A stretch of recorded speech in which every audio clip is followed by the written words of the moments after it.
Dr. Miles Morrow, when he came to preach, he said to me, Josh, you come pick me yourself. I got a gist with you, I said, no problem. So I went to pick him. He wore a South African dress. He said, guess why I wore this dress? I said, I can't remember. He said, you forgot. Today is Nelson Mandela's burial. He's my good friend. I wish he didn't die. He said, Josh, you know what? Death is what makes us look alike. He wore the clothes. He sat in the car. We were gisting and coming. I didn't know that was the last time I would see him. 6 months after, my friend has joined Nelson Mandela. Whoever you are, life is terminal. Death is not the end of life for everyone who is alive. Death is only a transition to another life. Ecclesiastes chapter 12 and verse number 7. Then shall dust return to the earth as it was, and the spirit shall return to God who gave it. So we don't die, we transcend. Everyone that has hope in him purifies himself. Because when we close our eyes in death, we shall appear at the portals of glory when the master will welcome us home. I see people use all their life pursuing a life of 80 years.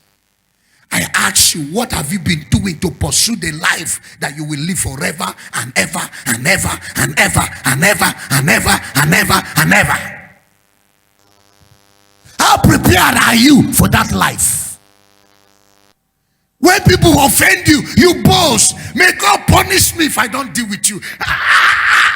Is it because you have this flinting breath? I don't go agree. I don't go agree. We must judge. We must judge. We must judge. Just because you have breath, the day he takes that thing from you, you are an ordinary dust.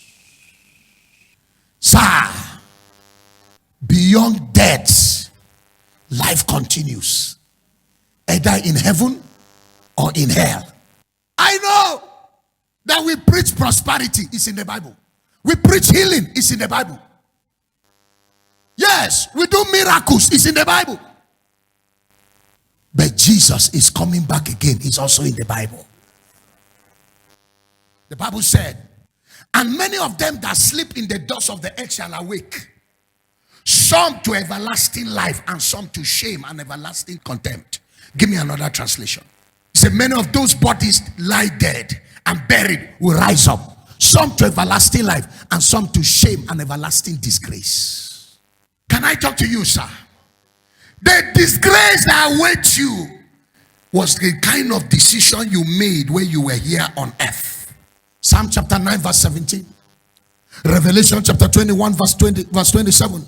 I want you to know, if you will go, the Bible said, the wicked shall be turned into hell. All nations that forget God will go to hell. If God can carry a nation like Nigeria, nation like Russia, and throw them to hell, who are you? Every man, the wicked, shall turn to hell, and any nation that forget God shall go to hell. The Revelation said, if I don't want that disgraceful day, if I don't want to end in that disgraceful hell, if I don't want to end when he will look at me and say, depart, you workers of iniquity, hear this, there shall in no wise enter anything that defileth, neither whatsoever worketh abomination or anything that makes a lie, but they which are written in the what? In the Lamb's book of life. Give me New Living Bible and give me the Amplified version also. He said, nothing evil will be allowed to enter. Nothing evil will be allowed to enter. No anyone who practices sinful idolatry and dishonesty, but all those whose names are written in the book of life. Give me the Amplified. Nothing that defiles or profanes or unwashed will ever enter it.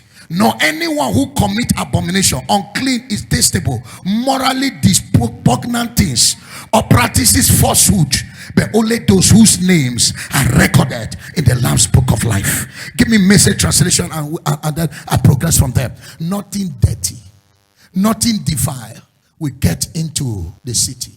No one who defiles or deceives, only those names who are written in the book of life. How does your name get written in the book of life? Behold, I stand at the door and knock. If any man hears my voice and open his heart, I will come in and die. Woe be me if I tell you not the truth. Whether I meet God's standard of judgment or not, forever your word is settled. If you like, leave it. If you like, don't. That day you will stand before God.